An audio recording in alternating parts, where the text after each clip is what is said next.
কলাটিয়া ইউনিয়নের জৈনপুর এলাকা মোড়ের অর্থাৎ একটা বাড়ি থেকে ফ্ল্যাটের ভিতর ভেজাল অবৈধ একটা কারখানা স্থাপন করে সেখানে নকল জুস, ম্যাঙ্গো জুস যেটা 100+ এই জুসগুলো তৈরি করছিল এবং প্যাকেটজাত করে বাজারজাত করছিল।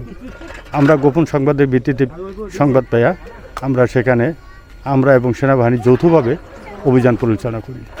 পরবর্তীতে সেই ক্ষেত্রে আমরা 7 জন আসামিদেরকে গ্রেপ্তার করি এবং গ্রেপ্তার করে তাদের বিরুদ্ধে থানায় মামলা হয়। মামলার পরবর্তী স্টেজে মামলা তদন্ত অবস্থায় আমাদের বিজ্ঞ আদালতের অনুমতি হয় এগুলো ধ্বংসের।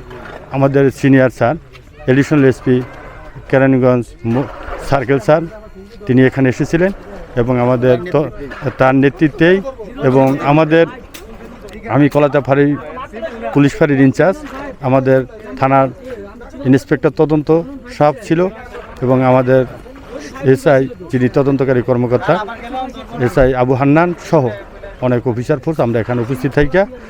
স্থানীয় সকল জনতার সম্মুখে আমরা ট্রাক চাপা দিয়া এই মালামালগুলো সম্পূর্ণ পিষে দিয়ে ধ্বংস সম্পন্ন করি এবং এটা অর্থাৎ যে বিজ্ঞ আদালতের আদেশ বাস্তবায়ন করি।